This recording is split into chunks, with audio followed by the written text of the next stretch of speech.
Ça ne vaut pas mon temps. Donc, il ne s'agit pas des bêtises. Je vous dis bien que si vous continuez à raconter des bêtises, j'arrête l'interview. Alors, vous voulez dire ici à notre public que tout le temps que vous avez passé aux États-Unis, vous n'avez pas acquis la nationalité américaine. Je vous l'ai déjà dit à plusieurs reprises. Vous ne l'avez pas dit ici. S'il vous plaît, si vous continuez à faire ça, j'arrête l'interview. Non, c'est important, par respect aux téléspectateurs, parce qu'il y a quand même des questions que les gens se posent. Nous ne sommes pas dans les polémiques inutiles. Je voudrais vous dire que l'interview est terminée parce que j'estime que vous me faites perdre du temps. Non, mais nous devons quand même du respect au public. Non, mais président, vous ne pouvez pas faire ça. Comment on va faire? Le numéro 1, c'est Daniel Safou. Maintenant, le député le mieux zélé à Villa Kinshasa. Il y a Congo Koutou. Blagité, Bangunja Bazali. Fumukimbango Azali. Papa Mpadi Azali. Mbumba Philippe Azali. La puissance ancestrale des Ali. Nazo gagné Bangon et Loko. Ngunza. Bunzambe, tout peut ça là. Mais on va conquérir toute l'étendue du pays d'ici peu. Ok, nous allons parler de l'actualité alors. La loi sur le verrouillage des postes de responsabilité pour les Congolais qui sont nés de pères et de mères. Cette loi, Tchani, pose beaucoup de problèmes. Votre impression d'abord par rapport à cette loi? Ça pose des problèmes pour ceux-là qui sont concernés de cette loi. Mais ça ne pose pas de problème à nous, les acteurs politiques qui sont des véritables Congolais. Comment ça peut poser des problèmes? Ça pose des problèmes à avertir les Congolais. Nous voyons beaucoup d'agitation tout autour de la question. Nous voyons certaines forces politiques s'agiter. Je parle aussi, vous avez compris de quelle partie je parle, des sorties médiatiques comme ça. Je ne sais pas. Pourquoi cette proposition de loi pose problème, à votre avis? Les concernés, c'est normal qu'ils s'agitent. Moi, je ne peux pas m'agiter, je suis Moussa, je suis Congolais de père et de mère. L'article 72 de la Constitution qu'on a voulu trafiquer est Congolais, celui qui était ici avant, ce qui a fait le Congo avant 1960 et tout ça. Non. Un Congolais, c'est lui qui est né de père et de mère congolais. Donc nous n'avons pas besoin d'aligner les étrangers, des demi-Dakar comme on les appelle. Non. Vous pouvez être ministre, vous pouvez être gouverneur, mais le poste du président de la République est réservé uniquement à ceux-là qui sont nés de pères et de mères dans notre pays. Tout ce qu'ils racontent là, ils sont en train de soutirer l'argent auprès des milliardaires qui veulent gérer le Congo alors qu'ils n'en ont pas qualité. Alors laissez-les se faire soutirer l'argent, mais la loi doit passer. Si ça ne passe pas, mais pendant les élections, nous allons utiliser toujours l'article 72 de la Constitution, c'est-à-dire que vous n'êtes pas né de mère et de père, vous ne pouvez pas être candidat à l'élection présidentielle. Donc ça ne pose aucun problème.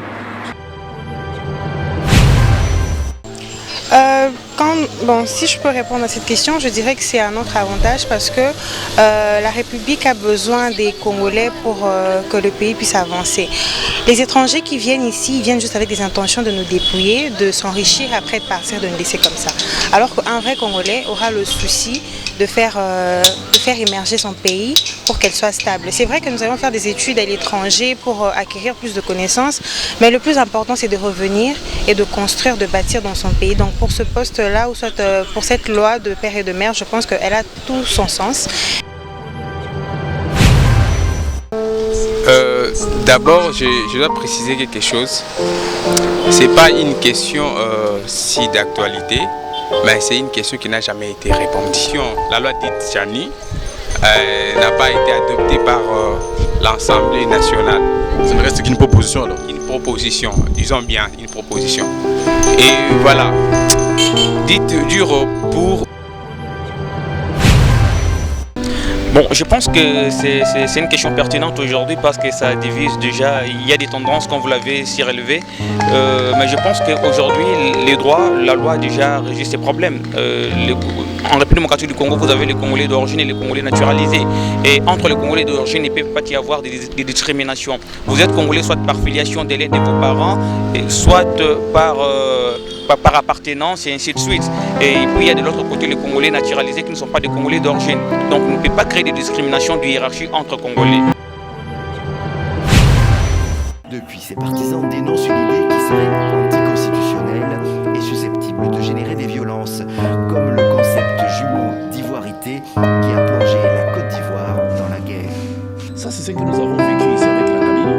Dès que Kabila passait tout son temps à combattre Moïse pour pas qu'il soit candidat, soit disant, eh bien, qu'est-ce qu'il a fait? Il a passé son temps là-dedans et les Congos n'avaient plus avancé. Moïse, c'est un monsieur qui adore le Congo, qui aime les Congolais, dont l'intérêt général prime avant tout. Il ne se bat pas pour des postes. La preuve, on lui a proposé la primature, il a décliné.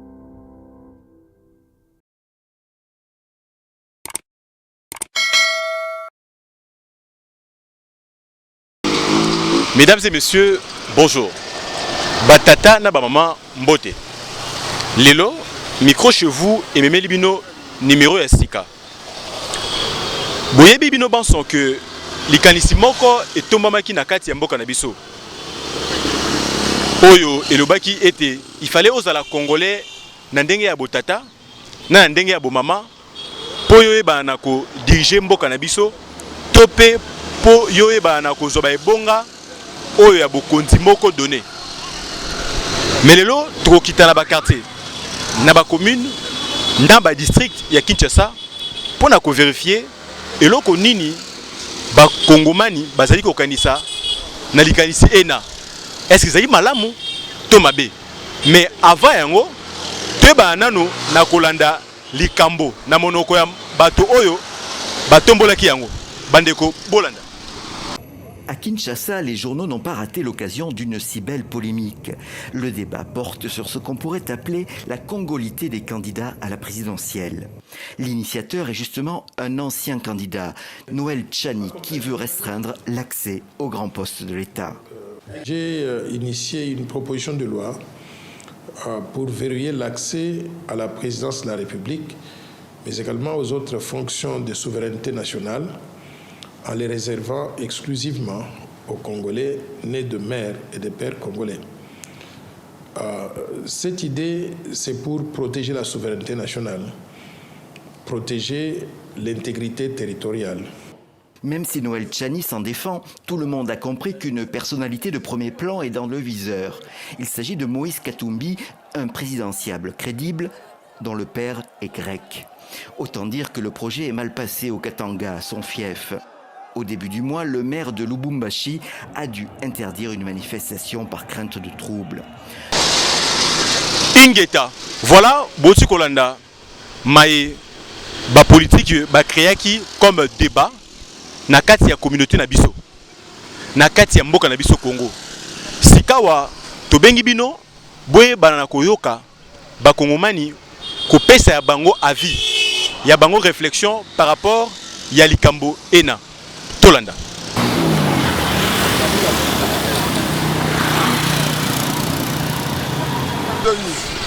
Monsieur, bonjour. Bonjour. Vous pouvez supporter la caméra? Oui, oui, je peux. En fait, il se passe qu'aujourd'hui, nous avons une question qui touche à la République. Vous savez, la loi relative à la congolité de père et de mère ne peut exercer certaines fonctions régaliennes ou étatiques de souveraineté que ceux qui ont la nationalité de père et de mère.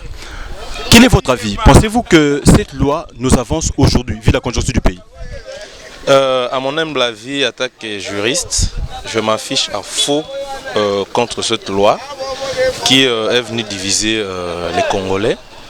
Parce que notamment, nous en droit, on apprend qui est Congolais d'origine. Et selon même l'esprit de la loi électorale, ne peut être candidat président de la République qu'un Congolais d'origine. Nous connaissons qui est Congolais d'origine, c'est toute personne. Il y a un parent congolais ou une personne dont un de ses ancêtres a vécu au Congo belge avant l'indépendance de la RDC, de l'actuelle RDC. Alors dire que ne peut assumer ces fonctions régaliennes qu'une personne dont les parents, tous les deux parents sont congolais, c'est violer même les dispositions de la loi fondamentale qui est la Constitution. Nous ne pouvons pas penser que seules les personnes qui ont les deux parents congolais qui peuvent aimer la République. Nous avons beaucoup de camps jurisprudentiels, notamment les camps du colonel Mamadou Ndala, qui est mort pour ce pays qui a versé de son sang alors qu'il n'était pas congolais de père et de mère. Nous avons le joueur ici, Marcel Tisserand et beaucoup d'autres joueurs qui jouent ici pour l'intérêt de la République. Pourquoi nous n'empêchons pas que ces joueurs-là jouent pour le pays? Parce qu'ils sont demi-Dakar, comme l'initiateur de cette mauvaise loi voulait l'exprimer. Eux, ils disent pas pour le fauteuil présidentiel simplement. Non, non. Ils peuvent tout, mais sauf le fauteuil présidentiel. Non, non. Il y a beaucoup de gens qui aiment les pays, qui aiment ce pays, qui ne sont pas de père et de mère. Donc, nous devons laisser tout le monde exprimer ses avis. Nous connaissons qui est qui dans ces pays, qui a fait quoi dans ces pays, là où il est passé, avant d'avoir les ambitions de postuler à la présidence de la République. Donc, à mon humble avis, je veux que tout le monde soit candidat et c'est à nous, la population, de décider sur le sort de chacun d'entre eux. Vous ne craignez pas que ces messieurs soient départagés entre deux pays et que les intérêts de la République démocratique du Congo soient battus en brèche par rapport aux intérêts de notre État? Non, nous connaissons beaucoup de gens que nous connaissons ici dans ces pays, qui ont vécu ici et qui ont passé leur jeunesse à défendre ces pays. Et je ne pense pas que seulement en étant président de la République, qu'il va oublier sa jeunesse, qu'il va oublier la population qu'il défend depuis des années, qu'il a défendu toute sa vie. Nous connaissons qui est qui ici, nous connaissons qui a fait quoi. D'ailleurs, beaucoup de gens qui sont devenus autorités ici, présidents, ils n'ont même pas passé leur enfance ici. Ils ont passé peut-être leur enfance en dehors du pays et ne connaissent pas ce que nous avons vécu ici, ce que nous vivons au quotidien dans ce pays. Alors si vous étiez demandé de donner un conseil à la République, que direz-vous en un mot? À quelques phrases, bien sûr. Je dirais à ceux qui peuvent avoir la capacité de décider, de laisser tout le monde être libre dans ces pays. Ne cherchons pas à diviser ces pays. Nous sommes un pays qui a été colonisé. Et de par cette colonie, il y a eu mixage, il y a des Blancs qui sont venus ici et qui ont eu des enfants avec les Congolaises ici. Et ces enfants-là ne peuvent pas être discriminés au point qu'ils ne peuvent pas diriger ces pays. C'est leur pays et ils ont droit de le diriger. Merci. Non. Et je sens que vous êtes universitaire. Oui, je suis étudiant à la faculté de droit. Je suis M. François Chiako. Merci, M. François. Merci beaucoup. C'est moi. Bonne journée. Merci pareillement. Monsieur, bonjour. Bonjour, monsieur le journaliste. Au fait, nous avons vu ici, c'est une question micro-trottoir. Est-ce qu'on peut? Vous êtes libre. Alors, la question qui se pose aujourd'hui au sein de la République, c'est qu'il y a un camp, un groupe politique de gens qui estiment qu'on ne peut gérer la République que lorsque l'on est congolais de père et de mère. Quel est votre point de vue par rapport à cela? Est-ce bonne idée ou mauvaise? Merci beaucoup. Je dirais que je serais vraiment prosaïque pour ne pas abuser à votre temps. Partant de cette question, je dirais que j'adhère à l'idée, si je peux dire entre guillemets, de M. Tchani, parce qu'un Congolais, ou soit la personne qui vit en étranger, à l'étranger par exemple, et si peut-être il voulait postuler, voulait poser sa candidature, et il ne sait pas les conditions à laquelle nous vivons ici, on va voir qu'il ne va pas vraiment soit gérer la population, ou soit il ne saura pas vraiment détecter le besoin de la population. Voyez, et c'est à cette raison que je dirais, partant de la présidence, je ne trouve pas bien qu'un étranger puisse prendre le contrôle de la RDC. Voyez, et parce qu'il vient à l'étranger, là-bas peut-être il y a de bonnes conditions. Et ici, les conditions à lesquelles nous menons, ce n'est pas vraiment du tout bien. Alors ça va demander en sorte qu'il y ait un Congolais ou de père et de mère, c'est lui qui sera en mesure par exemple de comprendre les besoins de nos mamans, de nos papas, et ainsi que à tous les citoyens, je dirais ça. L'intervenant qui vous précède a soulevé deux cas jurisprudentiels. Il parlait de Marcel Tisserand et de Mamadou Ndala. Ceux-là ne peuvent pas, s'ils le veulent, gérer la République, passer au fauteuil présidentiel, simplement parce qu'ils ne sont congolais que demi-Dakar, comme on dit. Pensez-vous que c'est correct? Bon, premièrement d'abord, vous m'avez posé la question à la présidence. À la présidence, moi personnellement, je vais m'opposer, je dirais non. Parce que si peut-être ils vont exercer certains postes, et certains postes par exemple de député, sénateur, je dirais que là peut-être oui. Vous voyez que à la présidence, là, je suis contre, je dirais, je suis contre. On vous a vu dans un milieu universitaire, nom et établissement s'il y en a. Je m'appelle Mbouichi Tengue Christian, je suis en droit LMD, LD je dirais. Merci. Je vous en prie monsieur. D'accord. Madame, bonjour. Bonjour. En fait, je passais, je sais pas, dans un cabaret, je vous ai vu. Supportez-vous la caméra pour une question micro-trottoir? Pas de problème, ça ne me dérange pas. Alors, il se passe qu'aujourd'hui, au sein de notre République, il y a une question qui se pose. Ne peut exercer certaines fonctions de souveraineté que celui qui porte la nationalité de père et de mère. Alors, quel est votre avis face à cela? Ça nous avantage ou ça nous désavantage? Si je peux répondre à cette question, je dirais que c'est un autre avantage parce que la République a besoin des Congolais pour que le pays puisse avancer. Les étrangers qui viennent ici, ils viennent juste avec des intentions de nous dépouiller, de s'enrichir, après de partir, de nous laisser comme ça. Alors qu'un vrai Congolais aura le souci de faire émerger son pays pour qu'elle soit stable. C'est vrai que nous allons faire des études à l'étranger pour acquérir plus de connaissances, mais le plus important c'est de revenir et de construire, de bâtir dans son pays. Donc pour ce poste-là, ou soit pour cette loi de père et de mère, je pense qu'elle a tout son sens. Elle a tout le droit d'être instaurée dans notre pays parce que ça va nous aider à avancer. Merci. Mais il y a Sarah Mobutu, si je ne m'abuse pas, qui est en Belgique. Et là, elle postule pour être députée. Et plus tard, à lui ouvrir les choses, elle pourrait accéder à certaines fonctions de souveraineté en Belgique. Mais ici en République du Congo, cette loi, et nous avons des gens comme Marcel Tisserand et Mamadou Ndala qui ne sont pas forcément congolais de père et de mère.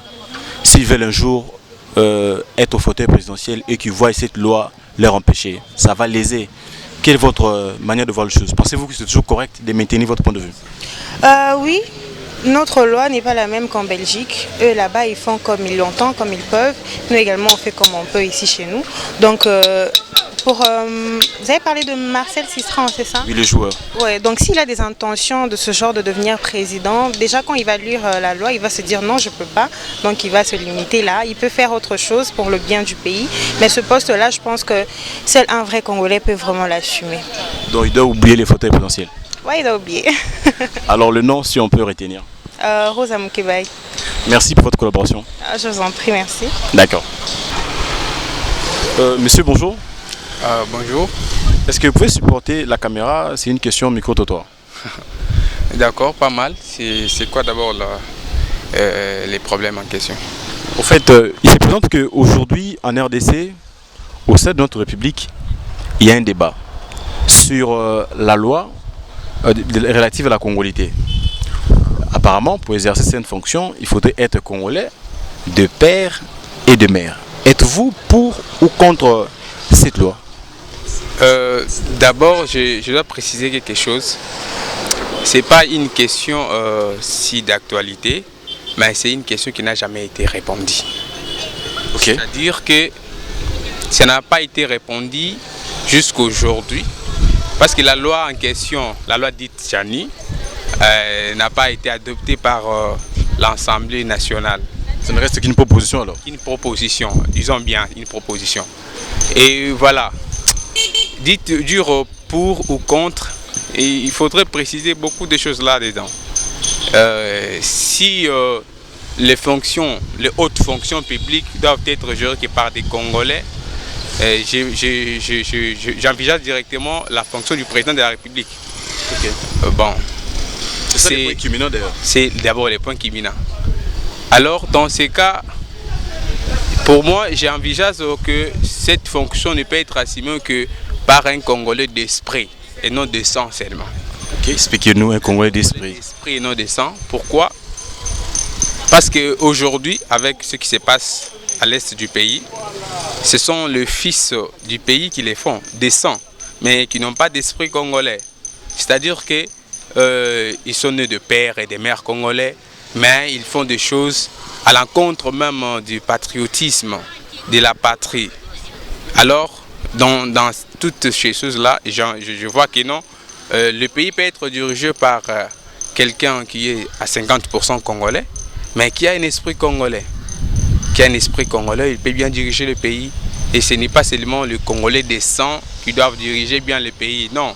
Et vous n'avez pas peur de l'infiltration au sein de l'armée, au sein des fonctions pour trahir le Congo? Conflit d'intérêt entre les deux États, il peut avantager l'autre État au désavantage de la République du Congo. Beaucoup de gens soulèvent cette hypothèse en pensant que non, un jour quand un un étranger, par exemple, dirigera les pays, ça sera le cas. Non, aujourd'hui même, notre armée est infiltrée par qui? D'ailleurs, même, il n'y a pas beaucoup des étrangers dans l'armée, mais ce sont les Congolais qui nous trahissent, et même les Congolais. Donc, le pays peut être dirigé par quelqu'un qui a un esprit congolais, malgré que le sang n'est pas congolais. Il peut bien faire les choses. Et d'ailleurs, je peux vous préciser que non, des gens qui ont toujours de vraies idées pour diriger ces pays n'ont jamais trouvé cette possibilité, cette opportunité de diriger les pays. C'est à cause de tout ça. Donc. Alors, en termes de conseils, si vous étiez demandé de donner un conseil à la République par rapport à cette confusion, que diriez-vous aux gouvernants et à la population? Bon, comme conseil, soit comme une idée que je vais donner à tous les Congolais, que soyons des Congolais d'esprit. C'est-à-dire, on doit avoir le patriotisme et le nationalisme en nous. On ne doit pas être seulement les Congolais par les sangs parce qu'on est d'une tribu ou d'un village congolais qu'on doit diriger ou trouver l'opportunité de diriger les pays. Mais on doit mentalement être Congolais, c'est-à-dire avoir l'amour de la patrie et laisser les gens qui veulent diriger le pays, pour le bien du Congo, le temps de diriger les pays ou l'opportunité de diriger les pays. Pas seulement les Congolais des sangs, mais les Congolais d'esprit. Alors on peut avoir le nom? Je suis Jano Mukendi. Voilà, c'est ce que je peux dire. Merci monsieur Jano. Je vous en prie. Merci. Bonjour monsieur. Oui, bonjour monsieur. On vous a vu sous cet arbre doré en train de bénéficier de l'ombre. Question, aujourd'hui au sein de la République, il se pose un débat. Il y a certains qui estiment qu'il faudrait être Congolais de père et de mère pour exercer les fonctions de souveraineté. Il y en a d'autres qui estiment qu'il faudrait être Congolais tout court. Quel est votre point de vue face à ces deux tendances qui divisent un débat chaud? Bon, je pense que c'est une question pertinente aujourd'hui parce que ça divise déjà. Il y a des tendances, comme vous l'avez si relevé. Mais je pense qu'aujourd'hui, les droits, la loi a déjà régi ces problèmes. En République démocratique du Congo, vous avez les Congolais d'origine et les Congolais naturalisés. Et entre les Congolais d'origine, il ne peut pas y avoir des discriminations. Vous êtes Congolais soit par filiation de l'un de vos parents, soit par appartenance et ainsi de suite. Et puis il y a de l'autre côté les Congolais naturalisés qui ne sont pas des Congolais d'origine. Donc on ne peut pas créer des discriminations de hiérarchie entre Congolais. Voilà, donc la loi des pères et des mères, c'est juste une construction intellectuelle qui cherche, n'est-ce pas, pas à créer... pas à sauver le pays, pas à aider le pays, mais à créer des distensions et à embarquer le pays, n'est-ce pas, à bord d'une explosion qui peut, n'est-ce pas, s'écrire à tout moment. Donc vous n'avez pas peur que le pays soit infiltré dans ces différents secteurs? Mais dans l'histoire politique de ces pays qui sont en train de tuer ces pays, l'infiltration, n'est-ce pas, s'opère grâce à qui? Ce sont des Congolais d'origine d'ailleurs. Vous avez les RCD, vous avez les MLC, ce sont des Congolais d'origine qui ont porté les armes contre ces pays. Et puis je tenais à dire ceci, des telles lois, nous l'avons vu en Côte d'Ivoire avec l'ivoirité. Lorsqu'on a voulu écarter Alassane Ouattara de la course présidentielle, on a créé l'ivoirité. Et c'est de la même manière qu'aujourd'hui, récemment ici chez nous, lorsqu'on a voulu écarter un certain candidat, on a créé la congolité des pères et des mères. Ce n'était pas dans l'optique, n'est-ce pas, des deux les pays, mais c'était dans l'optique d'écarter un candidat. On était en train de viser une personne. Mais depuis que les élections se sont passées, est-ce que vous entendez encore parler de cette loi-là? On n'en parle pas. La construction intellectuelle de cette loi-là, ou encore l'idée sous-jacente de cette loi, c'était écarter une personne. Ce n'était pas pour aider les pays. C'est une idée machiavélique. Oui, bien. Vous voulez dire? Oui, bien entendu, il y avait quelque chose de machiavélique derrière ces projets, ces projets de loi, cette proposition de loi plutôt. Ce n'était pas en tout cas une idée pour aider pour le salut du peuple, c'était plutôt pour créer des querelles politiques et nous verser ou encore nous amener dans des querelles stériles, ce que je pourrais appeler des chikaya politiques qui ne nous amènent nulle part, qui ne nous aident pas. Donc l'idée c'était d'écarter une personne. Et comme il y a eu l'élection, nous avons un président qui a été élu, on n'en parle plus. La loi a été, n'est-ce pas, jetée dans le tiroir et puis ça va moisir dedans. Donc on doit quitter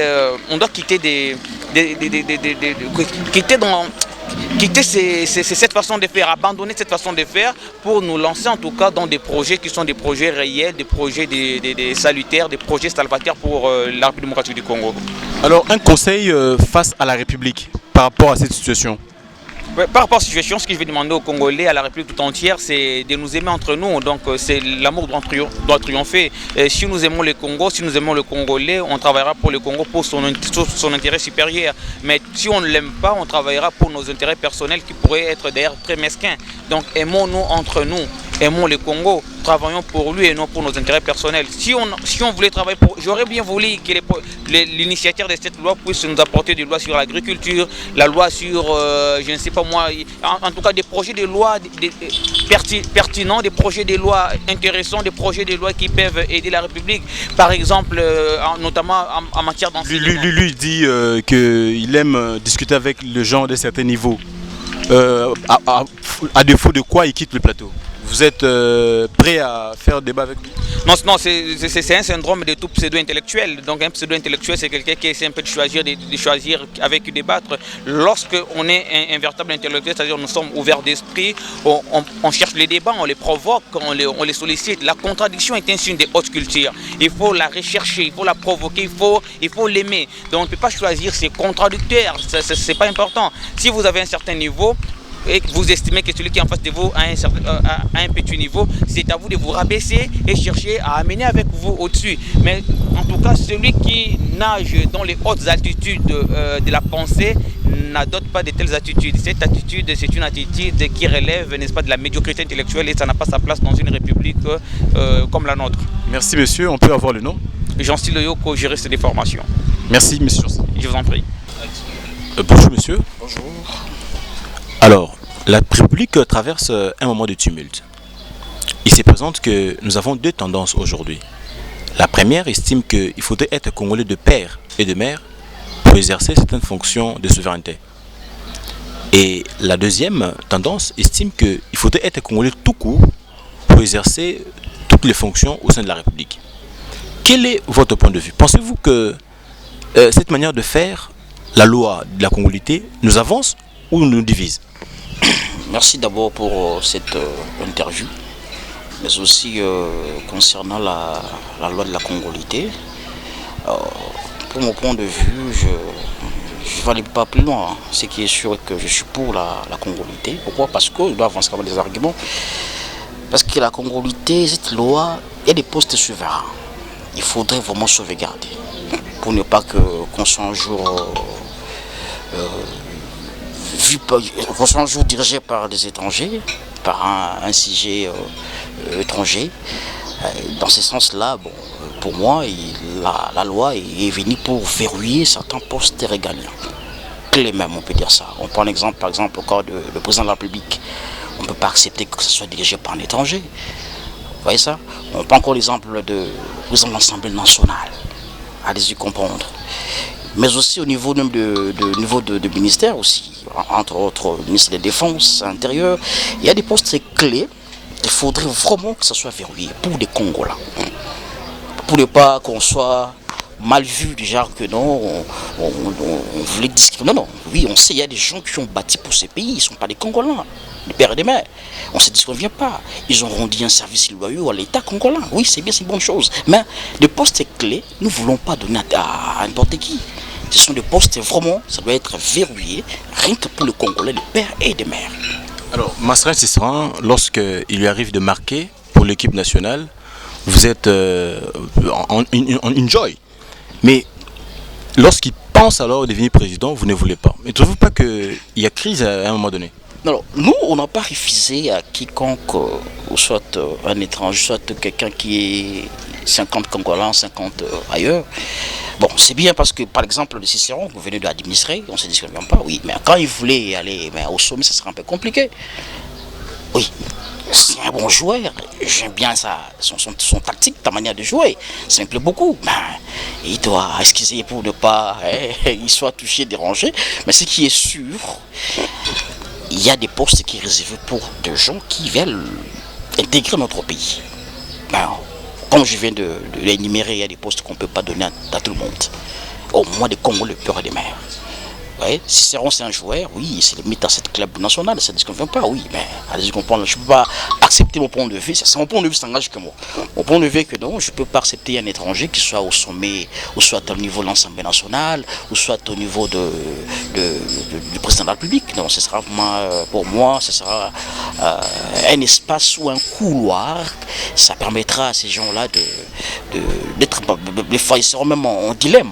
Parce que c'est même pas au Congo, il peut y faire quelque chose, mais puisque on a vu ça, il y a des choses qu'on a vues dans ce pays, il y a des gens qui nous ont dirigés dans ce pays. Vous comprenez? On doutait même de leur nationalité.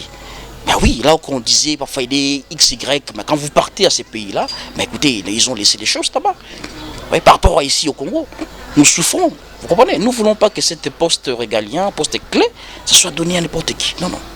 Alors, si on vous demandait un conseil à donner à la République face à ces débats chauds, que direz-vous? Bon, comme conseil, je dirais tout simplement que nous aimons des gens qui veulent s'intégrer à notre pays, qui ont laissé des traces indélébiles. Vous voyez, nous sommes reconnaissants. Ils sont libres, parce qu'on est un pays régalien, un pays hospitalier, vous voyez, allez-y comprendre.